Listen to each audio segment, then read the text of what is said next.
inagotable, rebosante, Señor, en este libro, para que todas las personas que lo puedan leer puedan ser habladas al oído por medio del Espíritu Santo. Que no solo sea el renacer, Señor, de nuestra cultura salvadoreña, sino que sea, Señor, un acercamiento hacia ti. Un acercamiento, Señor, hacia la plenitud que nos lleva, Señor, que es la vida eterna, Padre. Que fíjate que sí, sea mucho más allá que cuentos y tradición y anécdotas salvadoreñas. Fíjate que sí, Señor, sea bautizado como el primer libro de cuentos que trasciende más allá a lo espiritual. En el nombre de Jesús, amén. Y amén. Amén, así sea. Por favor, tomen asiento. Ahora yo quisiera a continuación iniciar pasar a la licenciada Alejandra Lavé. Ella nos hará la presentación del título de esta obra.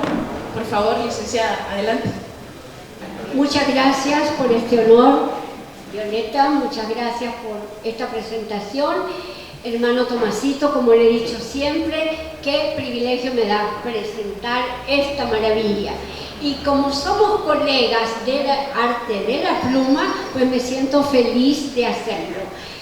Hablar del hermano Tomasito, de Tomás Romero Tolentino, es hablar de arte, porque a él le sale por los poros, porque a Dios le plació regalarle todos los artes en una sola persona. Estamos hablando de la música, de la escritura. Él es compositor, poeta y ahora nace como escritor. Es de verdad una alegría, hermano Tomás, estar aquí y sobre todo detrás de este micrófono usted me ha hecho un regalo. Hablar de Tomasito, hermano Tomás, pastor, porque no solo es artista, por lo menos en 5 áreas. Lo más importante es un hombre de fe, un hombre de Dios, que a través de la pluma deja la huella también con los versículos adecuados que Dios ha puesto en su corazón con un propósito especial en cada narrativa, en cada cuento, en cada historia.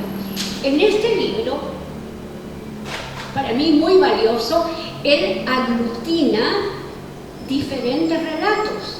Aglutina, menciona, destaca hechos reales que muchos de nosotros aquí los vivimos. Terremotos, la guerra, también está Miss Universo, no solo son tristes, también hay historias muy simpáticas basadas en leyendas o basadas en tradiciones, costumbres de los pueblos, costumbres que aquí en la ciudad, en San Salvador, en Santa Tecla, ya han ido quedando atrás. Por eso yo digo que este libro también es un maravilloso vehículo para evocar los tiempos idos. Pues mirando así rápidamente veo que habemos varios abuelitos.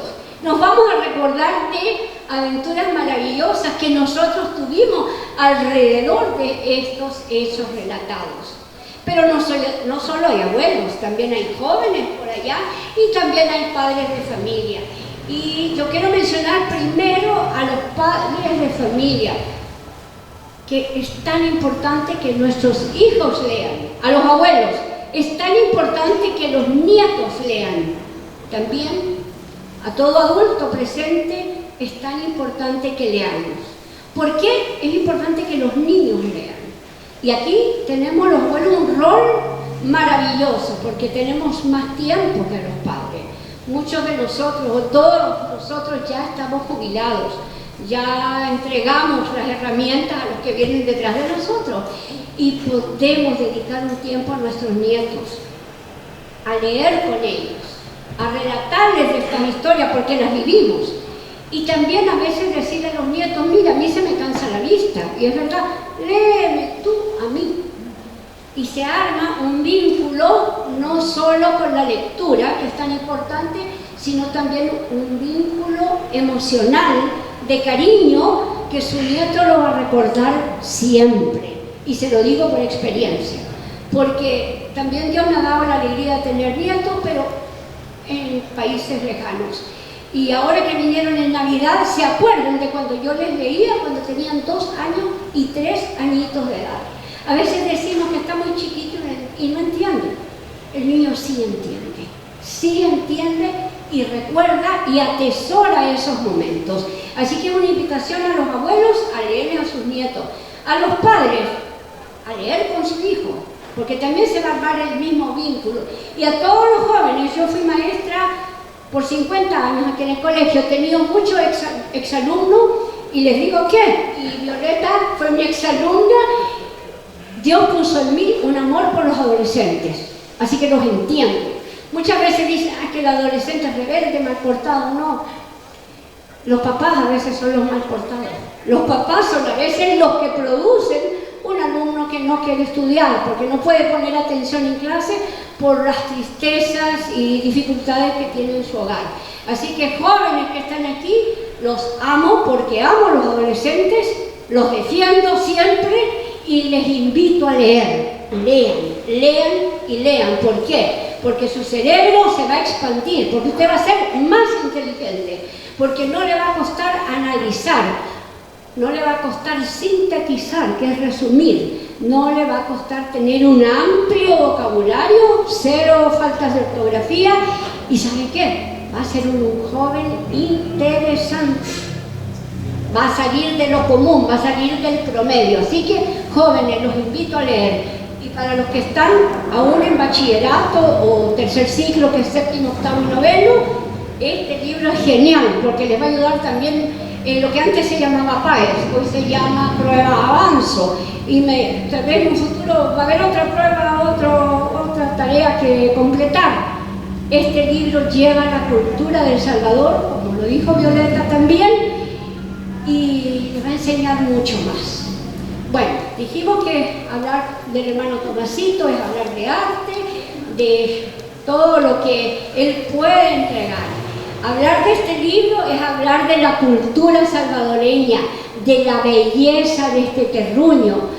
Él describe con maestría flora, fauna, gastronomía, rincones que a veces ya ni nos acordábamos que existían, y también lo cierra de una manera que para mí es un broche de oro, y eso usted lo va a descubrir si adquiere el libro.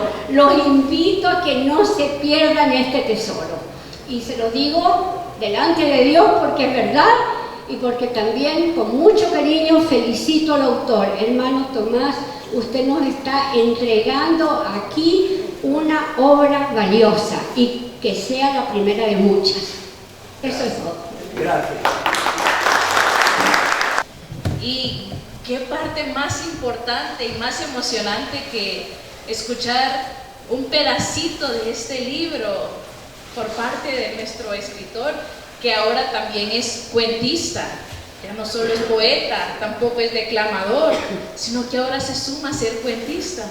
Es un honor para ustedes y para mí también poder presentarlo, para que nos comparta un par de relatos de fíjate que una vez. El pastor Tomás Tolentino Romero, por favor, pase adelante. Gracias.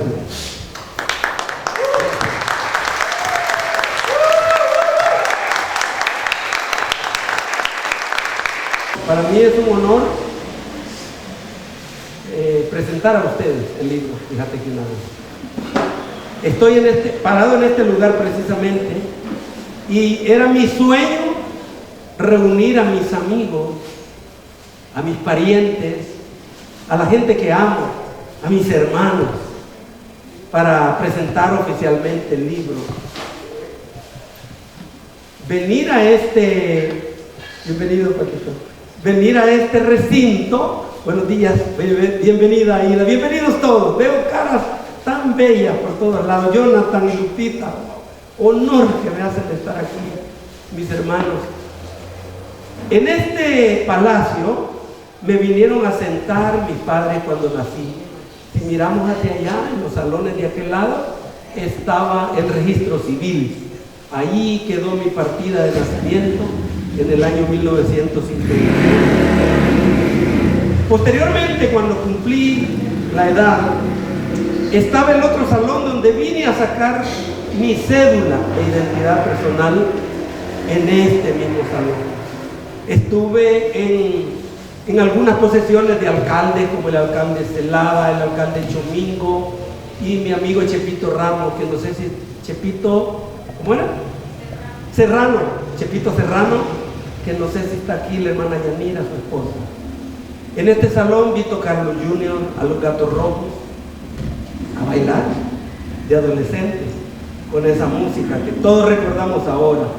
Y donde estoy parado, siempre ha sido un salón de usos múltiples. Aquí me casé también.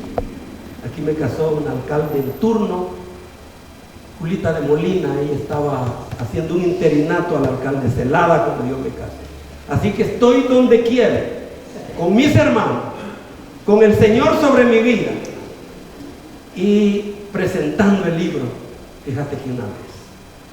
Desde luego que hacer una presentación así tan bonita, no podría yo haber pensado mejor que echar mano de mi gran amigo y maestro de música, el maestro Juan Méndez, para que me haga acompañamiento de melopea mientras yo estoy leyendo el cuento. Y voy a declamar un par de poemas también, un poema por lo menos. Uno de los cuentos más antiguos que yo escribí, hará una cuestión de 30 y tantos años, 32, 33 años.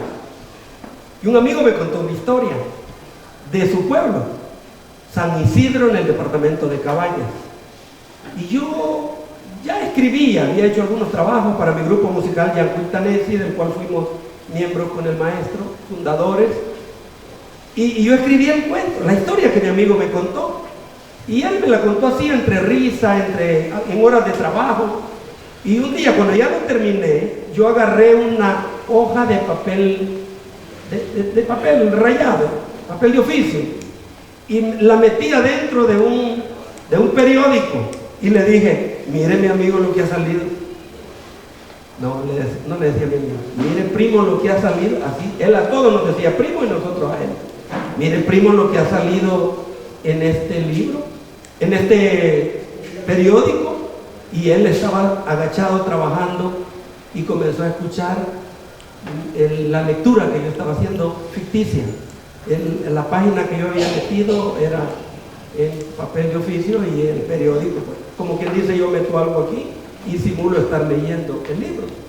Y mi amigo estaba trabajando y cuando fue hilvanando la idea, no friegue primo, eso a mí me pasó. Él hablaba así campechano, bien coloquial, ¿verdad? No friegue primo, si ese volado a mí me pasó, ¿verdad? Y ha salido en el diario. Y yo, sí primo, yo haciéndome todavía. Sí primo, aquí está, mire.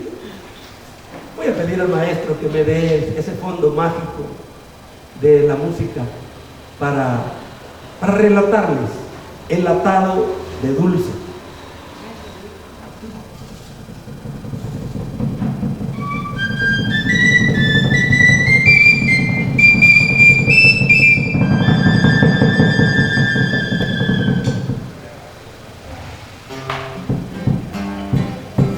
El día comenzó a regar oritos sobre las puntas de los palos y se tendió la cobija brillosa de luz. De un sas apareció el astro sol, que es la esperanza del campesino, porque este año la milpa se va a dar patuda y en puerca, con ayotes y ejotes. Y la fatiga de su mujer, porque a pesar del harto sol, tiene que poner a la venta los huevos de gallina india, los pipianes tiernos, y todo esto se va a vender en un mercado improvisado para traer al rancho lo que hace falta: el jabón, la mantequecuche, el comal nuevo, los cuadernos para el cipote, y algunas veces, si hay de sobra, para comprar un radio y batería, esos que han salido que no ocupan electricidad. El rancho de Lolo había amanecido despierto. Al canto del primer gallo, la seña Angelipa, su mamá, se había puesto de pie. Como por 3 años consecutivos no le habían dado tierra para sembrar. Ya el maíz del granero se le había acabado. Y como Lolo no tenía tata, se fajaba el solo desde temprano para llevar al rancho lo que hacía falta. Y para colmo, las hembras, las hermanas más grandes, ya se habían venido para la ciudad. Ve Lolo, le dijo su mamá un día, anda donde don Pablito Moreno y me compras un medio de maíz y un atado de dulce, ¿oíste? Sí, mamá, apuré el paso, ¿oíste? Ya voy, mamá. Lolo se hizo acompañar por su inseparable Chucha la muñeca, que era para él más avisada y más lista que un bautizado. Lolo sabía que la ganancia del mandado era precisamente la Chucha, y la llamó tronando los dedos, haciendo el ruido que entienden los chuchos. Muñeca más. Resulta que ese día era día de plaza en el pueblo donde vivía Lolo, y desde muy temprano la gente venía de sus ranchos a la placita del pueblo para vender sus productos. Como este era un mercado improvisado, la gente ponía su venta sobre tapescos, sobre tabancos, sobre tetuntes o, para el caso, en el puro suelo bien barrido. La Chucha, que era tan lista, aprovechaba aquel tumulto de gente y todos los días jueves aparecía por la talanquera del rancho con un atado de dulce en el hocico. Este era aprovechado para la familia, para endulzar el café. Pues resulta que ese día, que había escaseado hasta el boscabado, no quedó más chance que esperar a la muñeca. Al cabo de tanto esperarla, apareció la Chucha por la talanquera del rancho con un pescado seco en la trompa. La señora Angelipa, ya enojada por la espera, le quitó el pescado y agarró una escoba, y pegándole 2 escobazos con todas sus fuerzas de molendera, la regañó de esta forma: ¿ves que Chuchi de puerca? Hoy te viste equivocado, bandida, hoy que te hemos esperado con el dulce. Y la regañó. La Chucha salió huyendo como montada sobre su propia cola por unas matas de huerta. La mañana transcurrió y todos en el rancho se envolvieron en sus quehaceres como para olvidar el incidente, pero a la Chucha no se le olvidó. Allá por las 4 de la tarde va apareciendo la bandida con un atado de dulce en la trompa. Lolo sonrió perdonero y en su ignorancia filosofó de esta manera: esta Chucha es más responsable que mi tata, porque cuando lo echó mi nana por Aragán y por Bolo, nunca regresó a dejarnos nada. Ya en el patio, la señora Angelipa, pateando el muñeco de su propia sombra, también murmuró arrepentida y dijo: ni modo, Lolo, vos tenés la razón, al oeste, pero este dulce va a servir para endulzar el café de la comida. Es que la gente de nuestro pueblo tiene belleza escondida. Dios escogió nuestra raza poniendo su huella divina para darnos el sustento, para que el campesino siembre las milpas con el sudor de su frente.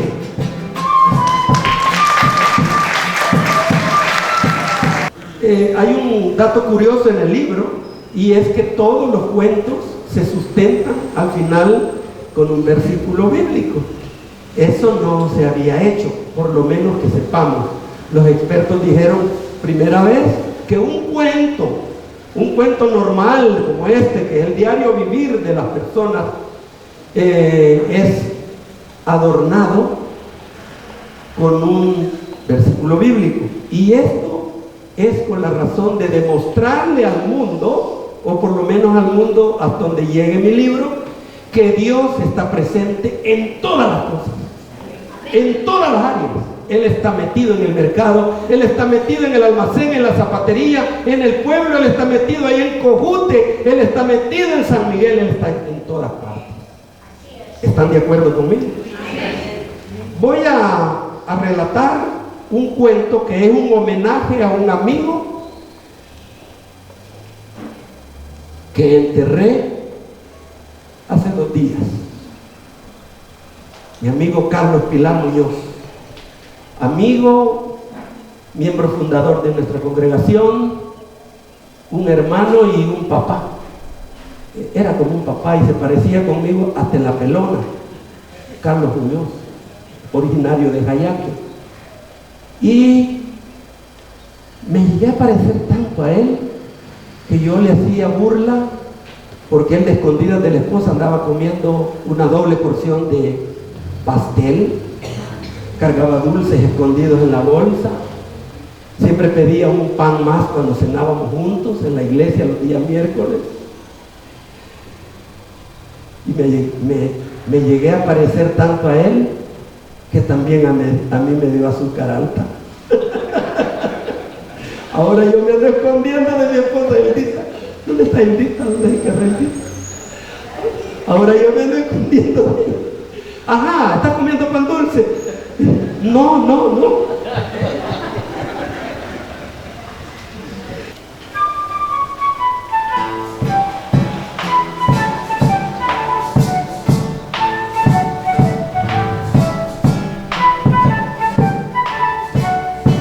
Los que quieran bailar acá. Argelia, Figueroa. Chita la Colochita. El río San Pedro nace cerca de Teotepeque, en el departamento de La Libertad, y baja hasta la costa de Misata con la gracia de una culebra de agua que desemboca en el mar. A diferencia del Lempa, que recorre las tierras de norte a sur a través de las planicies, el río San Pedro escogió las laderas de la montaña de la cordillera del Bálsamo. Es un río muy rico en biodiversidad de flora y fauna de El Salvador. En él nuestros campesinos pueden abastecerse de agua pura y cristalina, y en el mismo viaje pueden llevar cangrejos, pescaditos de río, jutes y chacalines, o sea, camarones de río. La chita era una cipota oriunda del Valle El Ángel, agraciada y pispireta, después de buen porte y de sonrisa vivaracha. Tenía la gracia de acelerar el corazón de los muchachos con su risa coqueta. No faltaban mozos que a su paso le ofrecieran ayudarle con el cántaro de agua por la tentación de tocarle los colochos. Un día de estos, a la parca se le ocurrió venir a traer a un vecino desde hacía 3 días que la aurora no paraba de cantar en un palo seco. Era bien sabido por los campesinos que cuando la aurora canta, el indio debe morir. Así que hubo vela en el Valle El Ángel, jurisdicción de Teotepeque. Desde temprano se organizaron los vecinos para asistir a la velación. Por tradición, en las velaciones siempre hay tamales con café, pan dulce, marquesote y para los adultos un tecomate de guaro de chaparro servido en un vasito de peltre con ojitos negros, peladuras del recuerdo de golpes de la vida. Todo eso para aguantar la noche hasta el amanecer. Los jóvenes aprovechaban la ocasión para liarse en sendas pláticas y juegos de naipe. Desde temprano llegaron amigos del difunto desde diferentes caseríos y de los pueblos de la cordillera. La chita llegó temprano desde San Salvador, donde había conseguido trabajo desde adentro con unos señores ricos. También había llegado algunos jóvenes de Jicalapa, de Santa Tecla, de Santa Isabel Ixhuatán y de Jayaque.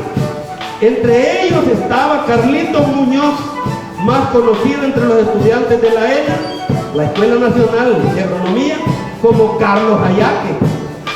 La noche brillaba como el día, a causa de la luna llena. Ya comenzaba el llenito de las 4 de la tarde, cuando de pronto la chita comenzó a sentirse mal de salud. Un ahogamiento repentino acompañado de pulsación y dificultades para respirar invadió su pecho. Los jóvenes que hasta el momento habían intentado enamorarla se convirtieron en el auxilio de la joven. Uno de ellos sugirió sacarla hasta la carretera del litoral para tratar de llevarla al hospital más cercano, quizá en San Rafael de Santa Tecla. Puesto en marcha el plan, improvisaron un medio para cargar a la chita hasta la carretera. Colgaron una hamaca en una enorme vara de bambú y cargándola entre varios, comenzaron la travesía por un camino rural, el cual incluía pasar varias veces por el serpenteante río San Pedro con el agua hasta el ombligo. A ratos cambiaban los cargadores, porque ya llevaban el lomo ceñido por la vara de bambú. Mientras tanto, la chita continuaba así, como en estado de coma. El día comenzaba a clarear sobre la cordillera cuando se escuchó el ruido del motor del primer bus de las 5 de la mañana que salía de Misata. Era señal que ya estaban cerca de la carretera litoral. De pronto, ante sus ojos estaba otra gran culebra negra que era el serpenteante pavimento de la carretera de los túneles. Con mucho cuidado bajaron a la orilla del pavimento su preciosa carga, pero sin decir más, la muchacha de pronto se incorporó. Se le fue el desmayo, se le fue el ahogo, y en una piedra pidió que le alcanzaran su morralito, y allí sentada, desde allí sacó una cajita de cosméticos. Después de darse una maquillada, se arregló las trenzas y se puso en pie al momento que el primer bus aparecía en una curva. Con una gracia femenina, movió los dedos de la mano ante el atónito grupo mientras les decía: adiós muchachos, que me deja el bus. Aquellos jóvenes quedaron mudos y perplejos de asombro al ver resucitada de pronto aquella muchacha tan bonita y sentir que habían sido utilizados, ser tomados por gomos. La peor parte fue el regreso, tener que volver a subir la montaña, pasar otras tantas veces por el serpenteante río San Pedro. Cuando ya el sol había terminado de cuajar, la luz sobre la cordillera del Bálsamo comenzó a salir el sol. Nota del autor: así como me lo contaron, lo escribo sin palabras rebuscadas para no perder la gracia de mi cofrade y amigo Carlos Muñoz, que en este momento ha de estar contando historias a los ángeles en el cielo.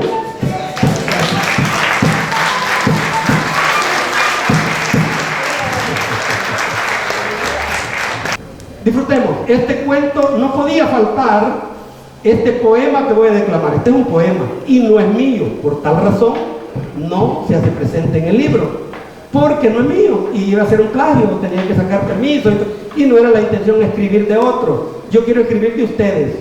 El próximo libro voy a meter a la Jiñita, voy a meter a Manuel, voy a meter a Toño. Voy a meter a la licenciada Alejandra Lavet, a doña Marinita, que está presente aquí, a Paquito. ¿Qué les parece si de cada uno de nosotros nacieron cuentos? ¿Saben qué? Hay gente que se ha acercado a mí, incluyendo mi hermano Jonathan Claros, que está presente con Lupita, a contarme una historia, y la gente tiene esa tendencia. Tengo un hermano bien bravucón, que él hace lo mejor. Lo que uno hace no es tan bueno como lo que él. Y cuando le llevé el libro, él es bozarrón. Está bonito el libro. No, ¿verdad? Aquí te mandaste. Pero yo tengo una historia mejor. Yo te hubiera contado cuando le volé los dientes a compañero.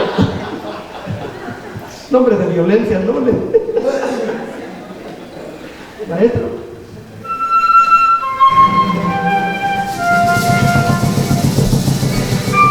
En honor a ese poema, le pedí al maestro Francisco Cuadrón, dibujante de la portada, que dibujara al Saike en la esquina, el perrito que está aquí. Gracias, maestro. Pongámonos alegres. ¿Usted me ayuda?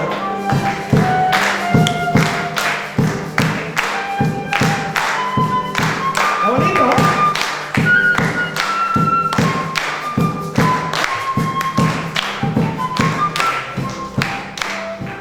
Mi papá siempre fue pobre, pero más que pobre fue honrado. Su pobreza fue la escuela que los enseñó el trabajo. Gracias a Dios que aunque pocos, pero tuvo sus centavos. Y la cosa más bonita, que el Conalde fue tacaño. Vivíamos en Tepecoyo, donde hay chulada de bálsamos, donde tuve tantos sueños con mis apenas 12 años. No teníamos un chucho para que nos cuidara el rancho. Y yo le dije a mi papá una tarde así, tanteándolo, ¿por qué no me merco un chucho? Y él me contestó carcajeando, vos estás vendiendo chuchos, ¿cómo los estás dando? No, papá, le dije, no estoy bromeando, de veras, mérqueme un chucho, yo no digo de los caros. En eso dijo mi papá, esos racimos de plátano los vendemos el domingo y con eso lo mercamos. Y así fue, porque mi papá, además de ser honrado, era un hombre de palabra. Y saliendo del mercado, mercó un chucho tan bonito como yo lo había soñado, algo blanquito con parches, sus ojitos eran claros, era un chucho aguacatero, pero como yo igualado, le trabé de nombre Saite, porque era bien vivaracho, que hasta paraba la cola cuando le decía, vámonos. Cuando yo bajaba al río para bañarme el día sábado, ¿quién se imaginan ustedes que me alcanzaba los trapos? Saite, porque era entendido, los ponía con cuidado. Y mientras yo me vestía, se me quedaba mirando, como diciéndome, ¿qué hubo? ¿No me das algún volado? La única parte donde Saite nunca jamás había entrado era en el templo. Él bien sabía, yo se lo había explicado.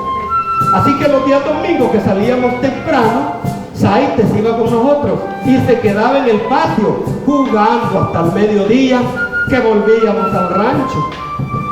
Una tarde llegó Moncho cuando estábamos cenando y nos dijo, allá en Talnique yo me estaban contando que anda pegando la rabia y hay que tener cuidado porque los gatos y chuchos se están poniendo bien bravos. Yo me dio risa y le dije, eso seguro solo le da a los chuchos malos, pero mi Saite, que es tan bueno, no le pega ni el catarro. Allá como a los 3 días, fue día de un gran solazo. Yo traía mi tecomate, como siempre, aquí terciado, cuando me topé con Moncho y se hizo el disimulado. Adiós, dije yo, y este bruto, ¿qué chinche le habrá picado? En eso oí que Chelino me gritó, ¡apurate, pasmado! Yo corrí lo más que pude.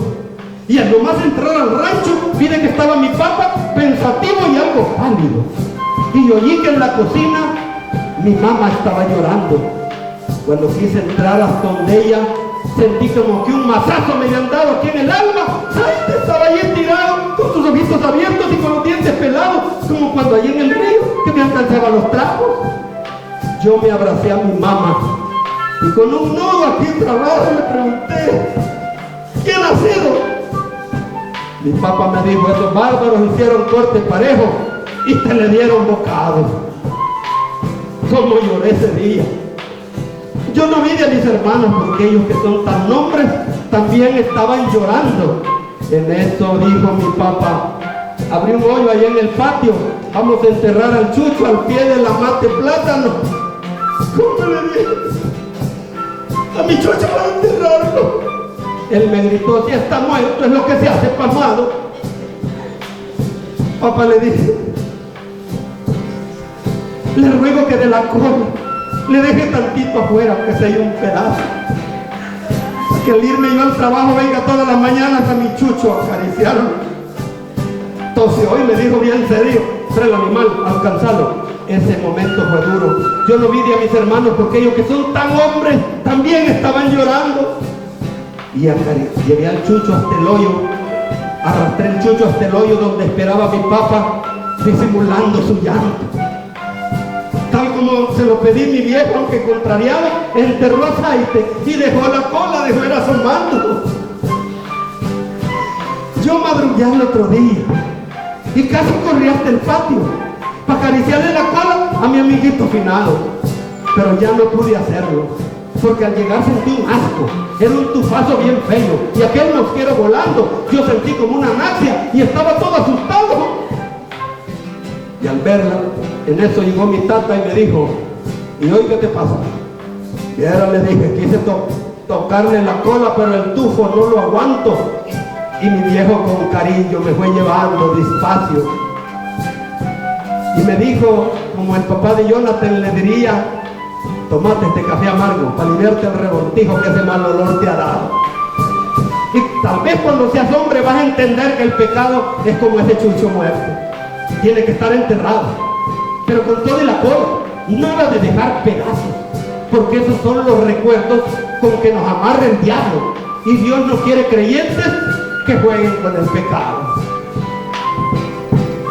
Si hay por aquí algún creyente que algo así le haya pasado, yo le digo lo que mi tata me dijo a yo, y es tan sabio: si te has entregado a Cristo, no juegues con el pecado. El chucho con todo y cola tienes que estar enterrado, si no vas a estar viviendo, pero con ese tufazo. Y recuerda que es tan chulo, un buen testimonio cristiano.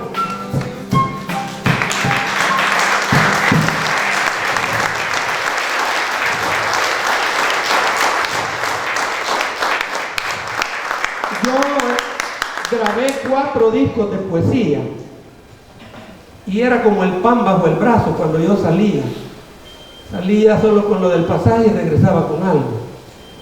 Pero pasó el tiempo y los discos ya no se venden. El disco volumen 3 se llama Fíjate que una vez, y de ahí extraje el nombre de nuestro libro, Fíjate que una vez. Después grabé, bueno, entre los 4 discos, anduve por todas las ciudades, desde Canadá hasta Panamá. No llegué a Colombia porque más abajo mucho frío. Y anduve con mis discos bajo el brazo. Hoy me toca andar con mi pan bajo el brazo, que espero que llegue a mucha gente. A gente linda como ustedes, que ama la cultura, los modismos, la idiosincrasia, la forma de vida de nuestro pueblo. Gracias, hermanos, por escucharme.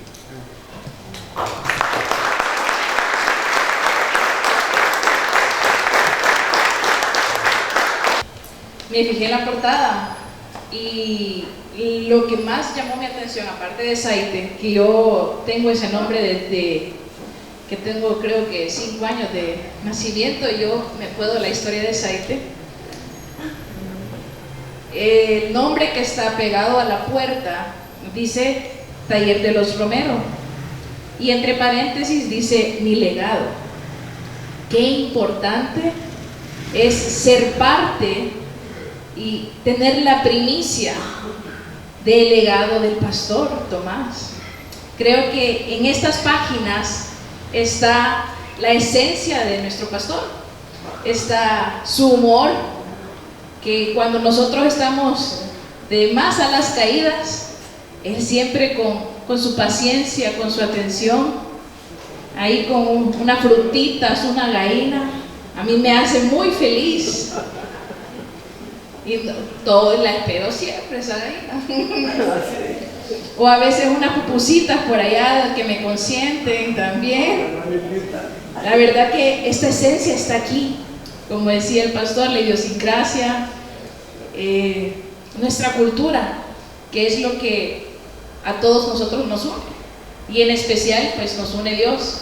Y al escuchar estas palabras y parte de los cuentos que están en este libro, yo creo que a mí me han dado ganas de repartir y que todo el mundo conozca verdaderamente el fíjate que una vez. Yo lo estaba diciendo con acento, pero no, fíjate que una vez, así.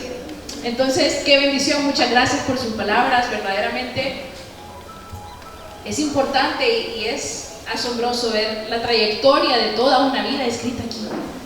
Así que muchas gracias. Y para profundizar en el género literario que enmarca esta obra, contamos con las palabras del licenciado Julio Rodríguez, quien nos hablará sobre el costumbrismo. Así es que por favor, licenciado Julio, el micrófono es todo suyo. Buenas tardes, es un gusto estar con ustedes. Si tuviera que ponerle un nombre para que nos tengamos un buen contexto de lo que quiero hablarles esta tarde, voy a contarles que quisiera en este momento ponerle el costumbrismo como una expresión del alma salvadoreña, ¿verdad? Porque de alguna manera pues eso es lo que ahora estamos revisando. Me voy a permitir leer porque es costumbre de los que escribimos hablar demasiado, entonces nos salimos y ya Tomasito me dijo, no, tenés 5 minutos. Yo le pregunté cuánto voy a hablar, vos tenés hasta las 4:30, porque a las 5 nos vamos todos, así que vos seguís hablando, pero ya no lo ves nadie. Bueno, yo le dije, voy a hablar yo. Así que he escrito algo, porque es bonito esto desde que me lo dijo, lo entrevisté y le hice una entrevista para mi periódico. Leí el libro y estoy fascinado. Yo después que lo que estuvo haciendo él, dije yo, no sé qué voy a hablar, porque en realidad este hombre tiene una gran habilidad que el Señor le ha dado, y eso es lo que vamos a destacar. Bueno, les dije, le vamos a llamar el costumbrismo como memoria del alma salvadoreña. Hoy no venimos solamente a presentar un libro, venimos a celebrar algo más profundo, la capacidad de un pueblo de contarse a sí mismo. Y es una alegría hacerlo en torno a la obra de mi amigo Tomás Romero Tolentino, pastor, artista y escritor, quien ha tenido la valentía de poner en papel eso que tantas veces se queda flotando en el aire, la historia viva de la gente. A mí se me ha pedido hablar sobre el costumbrismo y quiero hacerlo de una manera sencilla. El costumbrismo es el arte de rescatar lo cotidiano y darle dignidad. El costumbrismo es una forma de narrar que retrata costumbres, escenas, personajes comunes y sobre todo la manera de hablar y de vivir en una comunidad. Es decir, no se trata de inventar mundos lejanos, sino de mirar con atención este mundo, el nuestro, nuestra comunidad, nuestro cantón, nuestra colonia, eso que incluso se había perdido hasta hace algunos años, porque muchas veces creemos que lo valioso solo está en lo grande, pero el costumbrismo nos recuerda que hay un tesoro en lo pequeño, una frase de la abuela, una forma de saludar, acuérdate, una historia de barrio, un gesto, una risa, un regaño con amor, una anécdota que parece simple pero revela quiénes somos. Una tía tenía la costumbre de hacerle así, y un día le pregunté por qué lo hacía y mi mamá me dijo, no, es que yo la niña Tencha que así le hacía, y ahí le quedó, por eso le quedó así, haciendo mates, porque vio a una señora de la colonia que así le hacía. En resumen, el costumbrismo es identidad con palabras. El costumbrismo suele tener algo muy poderoso: escucha antes de hablar. Quien escribe costumbrismo no escribe desde arriba, escribe desde adentro. Por eso aparecen, uno, el lenguaje del pueblo, no el lenguaje perfecto, sino el lenguaje verdadero, el que tiene ritmo, picardía, dolor, esperanza y carácter. Hace poco estaba yo escuchando que el AICAN, muchas personas nos la llevamos de culta y nos burlamos. Se dice allá, pero es que era una forma de hablar de antes y no nos debería avergonzar de esto ni avergonzarnos de alguien que lo hace. Al contrario, esa es una raíz.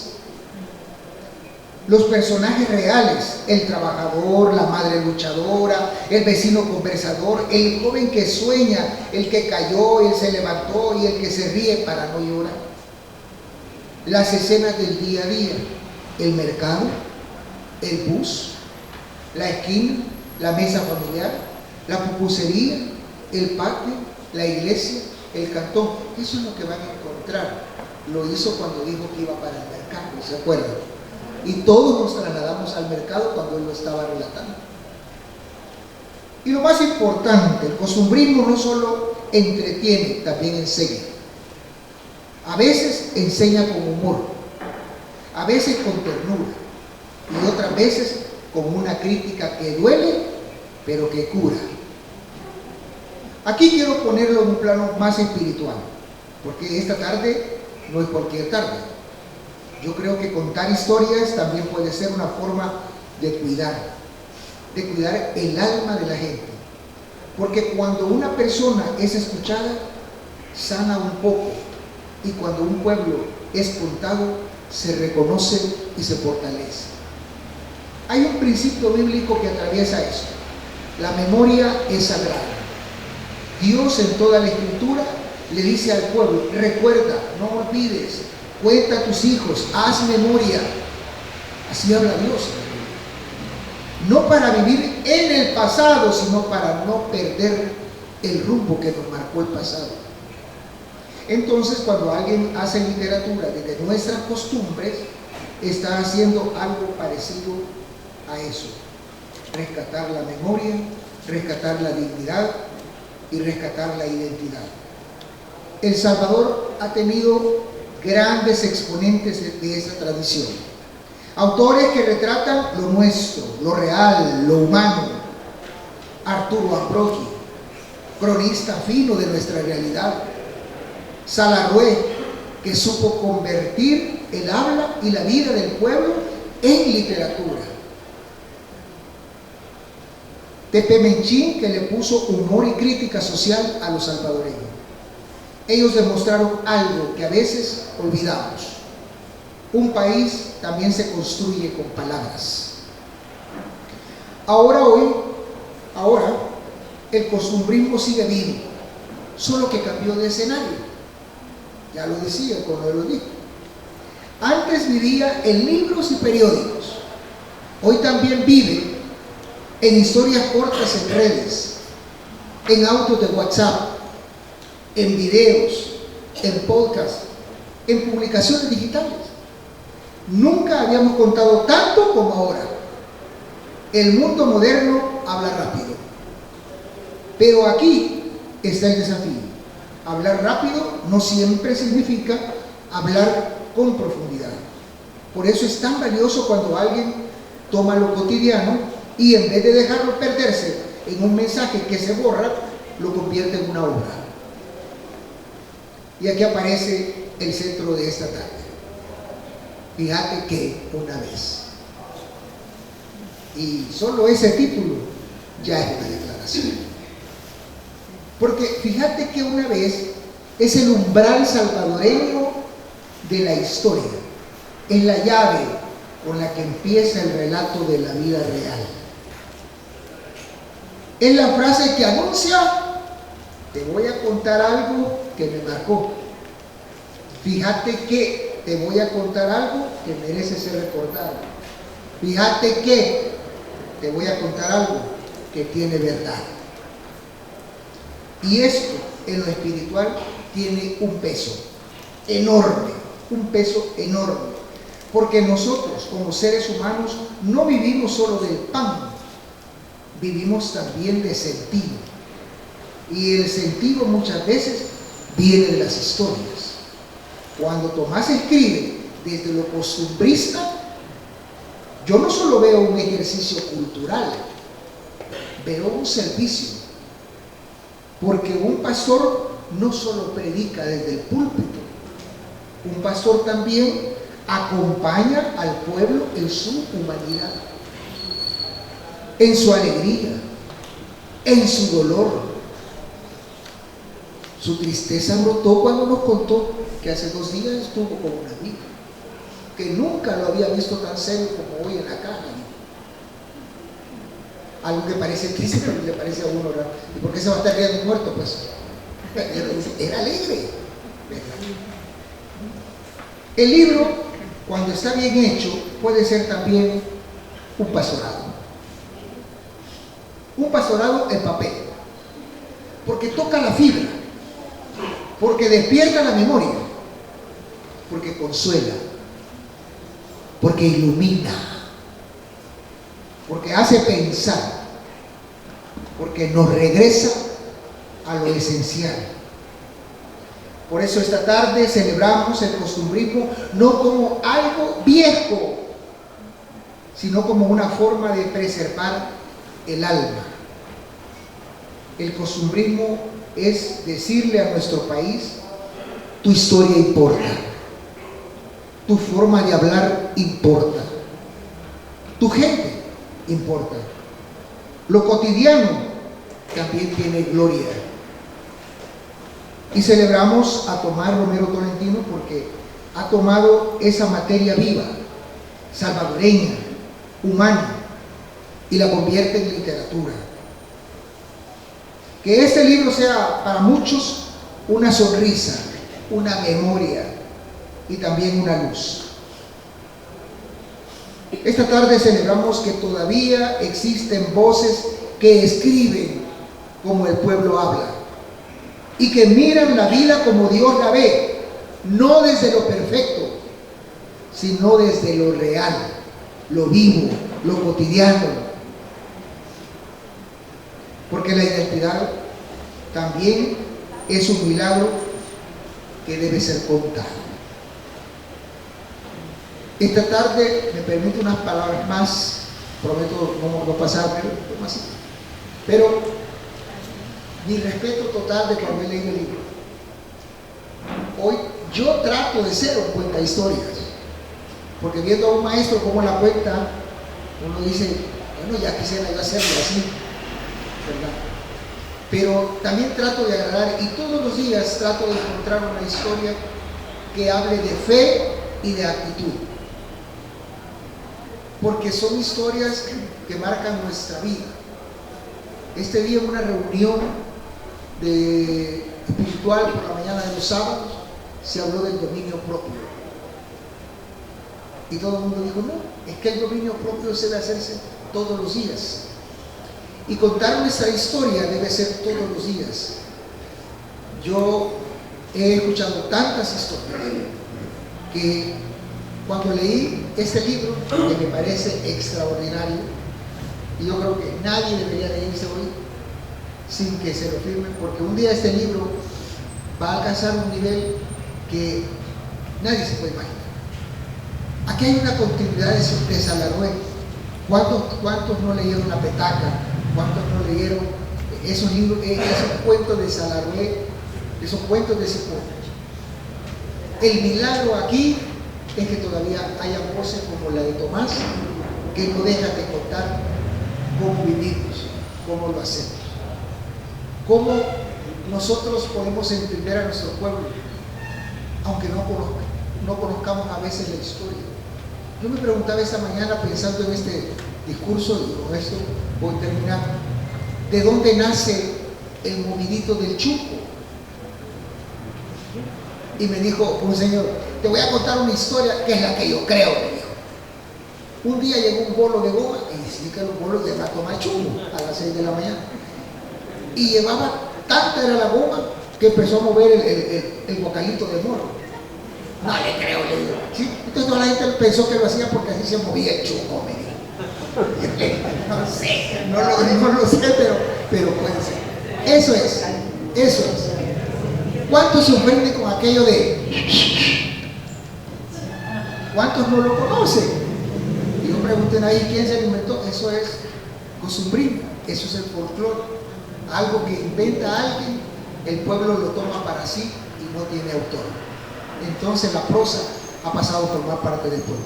Estos pasan a formar parte de nuestra identidad salvadoreña. Felicidades, Tomás.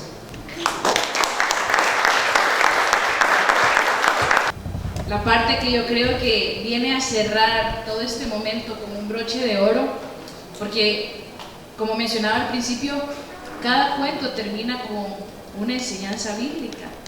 Y qué especial y qué parte más bonita que terminar todo este proceso con una pequeña reseña de nuestro pastor Ricardo. Así es que yo quiero invitarlo, por favor, adelante, pastor Ricardo. Tengan todos ustedes muy buenas tardes. Fíjense que en la iglesia donde yo me congregaba antes había un señor que era de España, español. Y cada vez que yo lo veía le daba un coscorrón en la cabeza. Era peloncito, ¿verdad? Le daba un coscorrón. Y yo le decía, en venganza por lo que tus compatriotas nos hicieron cuando vinieron a conquistarnos. Él me las pagaba a mí. Creo que Luis lo conoce también. Pero miren, este muchacho, más bien, hay dos cosas buenas que yo creo que los españoles nos dejaron.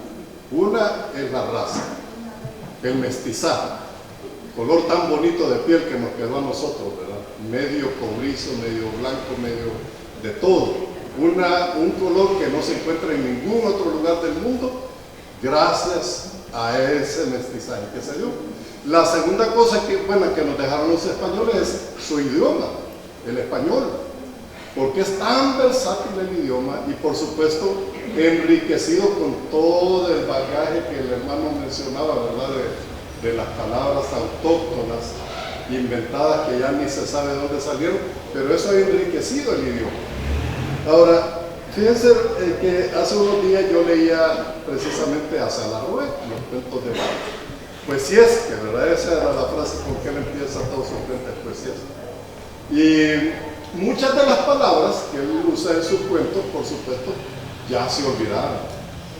Quizás unas pocas personas de la tercera edad en el campo quizás todavía usan un poco de ese lenguaje, pero normalmente ya se está extinguiendo esa parte de nuestra idiosincrasia, ¿verdad? Yo creo que la influencia de los medios de comunicación, de internet, que como se dice, el mundo ha hecho una vía, o sea, somos ya un pueblito, el mundo es un pueblito.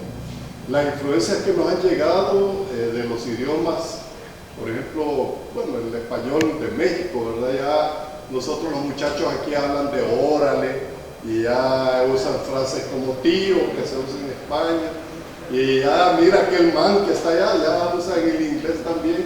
O sea, ha sido bastante influido el idioma y lastimosamente es un proceso irreversible. O sea, que hay algunas palabras que ya se dejaron de hablar y muchos de nuestros muchachos ya no las conocen. Es una realidad. Pero gracias al libro de Tomás, que él escribió, se está tratando de recuperar un poco de eso, ¿verdad? De lo que se está olvidando. Y el idioma, el lenguaje, la lengua que hablamos nosotros aquí en El Salvador, un poco del legado antiguo, que no solamente tiene que ver con contar historias, sino también la idiosincrasia nuestra, de dónde viene. Esa es la importancia de este libro, de dónde venimos como salvadoreños, ¿verdad? La idiosincrasia nuestra.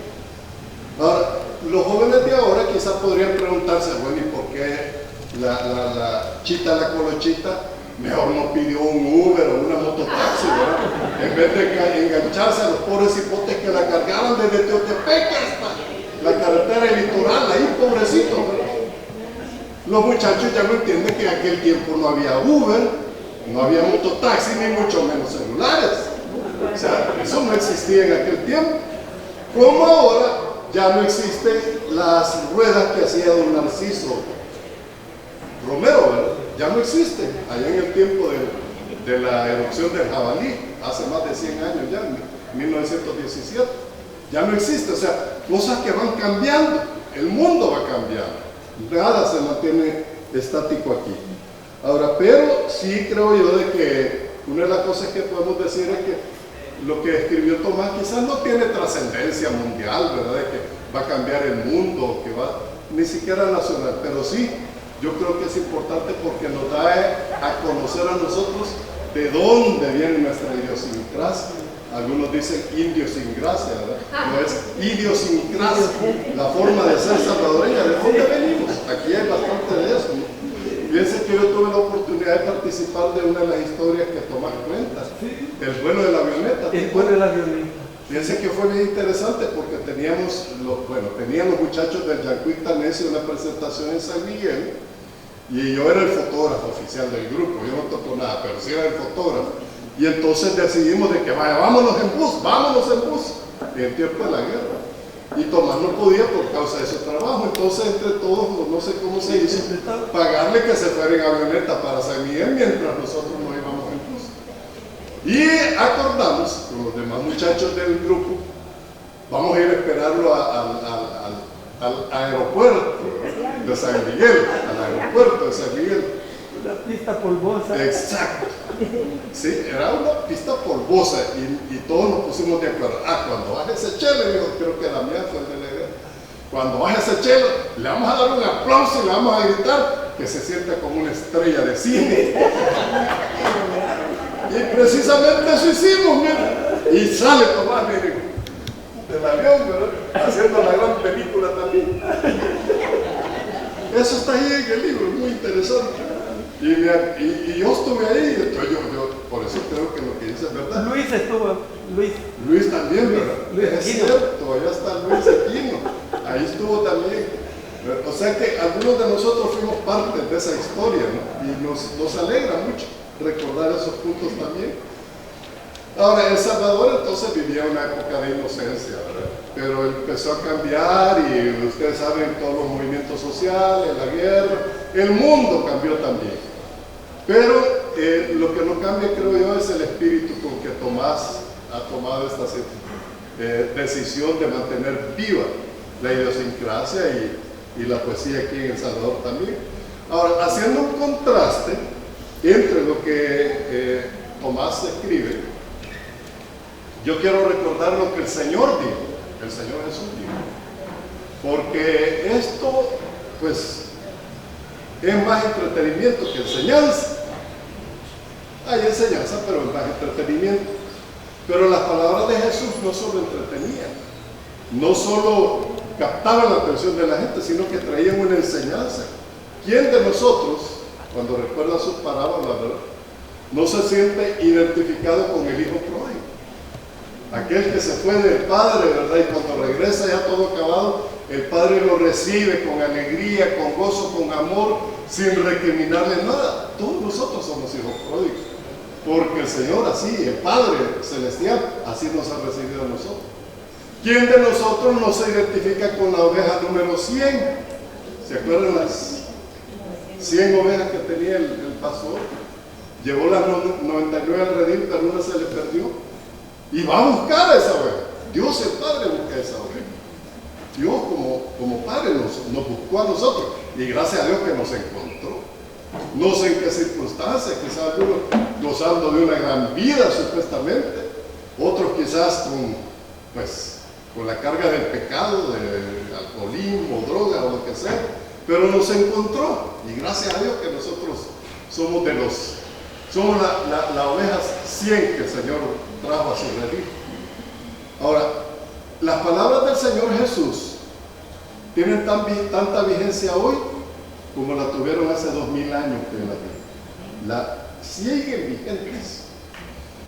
Lo que oyeron los judíos en aquel tiempo, una palabra sencilla, hablando por parábolas, que la gente le entendiera, la enseñanza que dejaban es tan importante en nuestros días como lo fue en aquel tiempo. Y hay una cita bíblica que yo quiero recordar en esta tarde para concluir esta reflexión, y está en Juan 14:6. Jesús dijo: yo soy el camino y la verdad y la vida, y nadie viene al Padre sino por mí. Ahora quiero que lo repitan conmigo, veo que se lo saben. Jesús le dijo: yo soy el camino y la verdad y la vida, y nadie viene al Padre sino por mí. Miren, la declaración de Jesucristo es bien abusiva, y lo digo con respeto. Él dijo: yo soy el camino, yo soy el camino. Es interesante que él no dijo: yo soy un camino, porque Jesucristo es bien exclusivista, porque él no quiere compartir que, sí, Mahón es otro camino y Buda es otro. No, solo hay un camino, y él dijo: yo soy el camino. Y no solo lo dijo, lo demostró también. Con sus hechos, con sus palabras, con su muerte y su resurrección, él demostró que él es el único camino. Segunda cosa, él dijo: yo soy la verdad. Una de las cosas que el hombre siempre ha buscado es la verdad, y para eso se inventó la ciencia. Pero la ciencia muchas veces no es exacta. Un día se hace un descubrimiento que cambió todo lo que se creía, y la ciencia, de eso se trata, ¿no? La ciencia, de seguir investigando. Pero una verdad no puede ser absoluta en la ciencia. El Señor Jesucristo dijo: yo soy la verdad. Absoluto. En Jesucristo no hay relativos. Él lo que decía era, así era, y así sigue siendo. No cambia, no podemos cambiar la palabra de Jesús. Porque Él dijo: yo soy la verdad. El hombre anda buscando la verdad. Es más, cuando a Poncio Pilato le llevaron a Jesús para juzgarlo, ¿se acuerdan? En una breve conversación que tuvo, Pilato le dijo: ¿qué es la verdad? ¿Qué es la verdad? Y no le dio tiempo de responderle al Señor. No le dio tiempo. Solo le preguntó, pero no quería saber la respuesta. ¿Por qué? Porque sabía que si él encontraba la respuesta, no podía mandar a la cruz a Jesús. Pero a él no le interesaba la respuesta. ¿Qué es la verdad? El hombre anda buscando la verdad hasta ahora. La filosofía, religiones, ciencia, como le repito, buscando la verdad. Jesús dijo: yo soy la verdad. Amén. Yo soy la verdad. Y en tercer lugar, Jesucristo dijo: yo soy la vida. La vida, yo soy la vida. Yo soy el camino, la verdad y la vida. Miren, estimados amigos, mucha de la gente, la mayoría de la gente, diría yo, que está en el mundo en este tiempo, no vive, existe. La diferencia entre vida y existencia es que la vida tiene un propósito y la mayoría de la gente no tiene un propósito para vivir. O sea, se la pasa llevando el tiempo, trabajando, matándose trabajando para comer, come para vivir, y eso es todo, no hay ningún propósito. Pero Jesucristo afirmó y él dijo: yo soy la vida. Es decir, Jesucristo da propósito a cada persona para que su existencia valga la pena.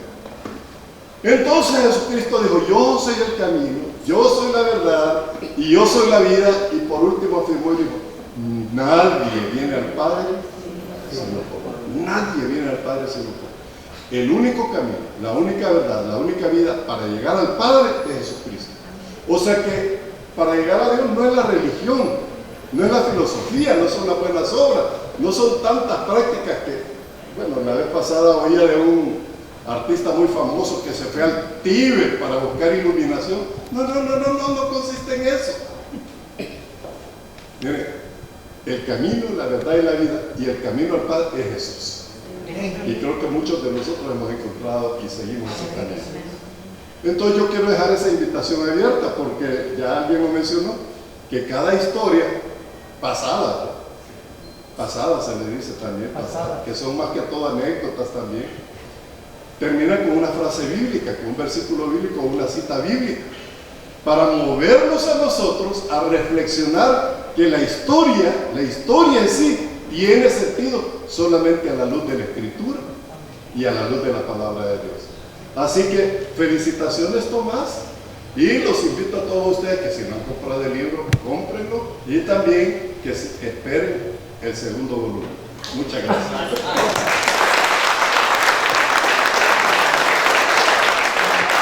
Yo creo que no me costaría mucho.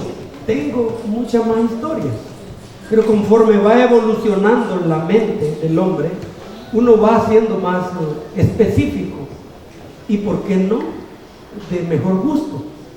Y tengo más historias y sigo escribiendo las nuevas, que siempre llevan el costumbrismo, que es el don que Dios me ha dado, es en la rama del arte. Pero tengo, bueno, muchas. Por ahí tengo algunos que escribí de Luis Aquino cuando se casó. En aquel tiempo a cada uno que se iba casando le decía un poema, un estribillo, y todos gozábamos. Pero, ¿cómo? No, me lo reservo, ¿eh?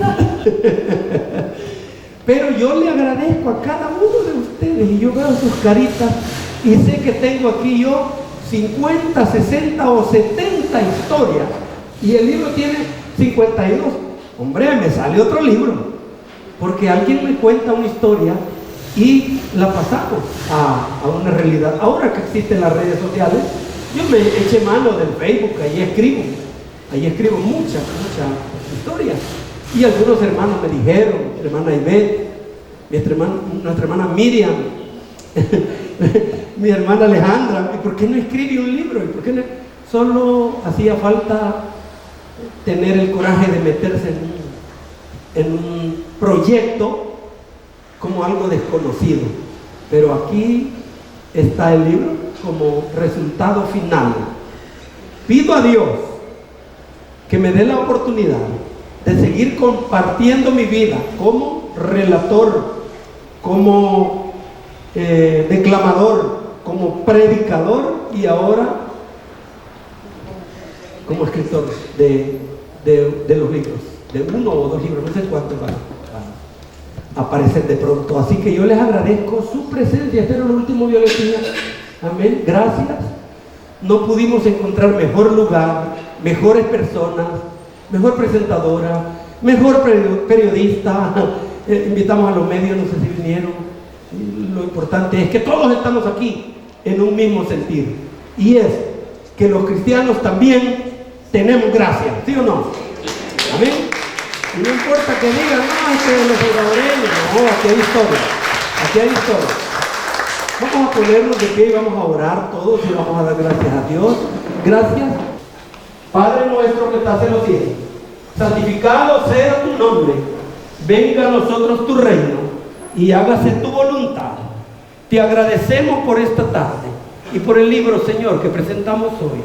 Fíjate que una vez pudiera ser el fíjate que una vez Cristo me llamó a través de una pequeña historia. Gracias, Padre, por este momento. En el nombre bendito de Cristo Jesús. Amén. Amén. Que Dios nos bendiga.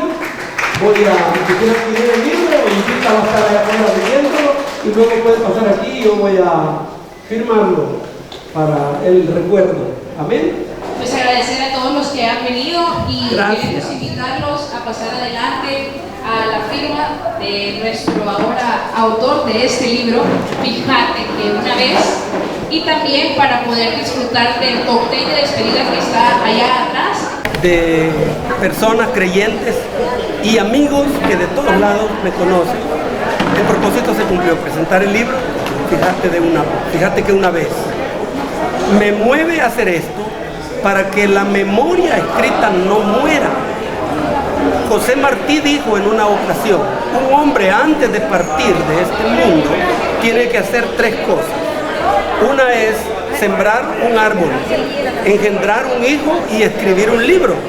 De esa forma estaremos perpetuando la raza, la naturaleza y la memoria escrita. Por esa razón presento esta tarde mi libro. Mi propósito se cumplió y gracias. ¿Dónde va a estar a la venta? Estará a la venta, bueno, está a la venta desde ya en Clásico Roxil y también llamando a mi número de teléfono. Yo tengo en mi casa la producción 78 85 15 97. Ese es mi teléfono y estamos tocando puertas en otras editoriales, otras librerías que nos ayuden a promoverlo.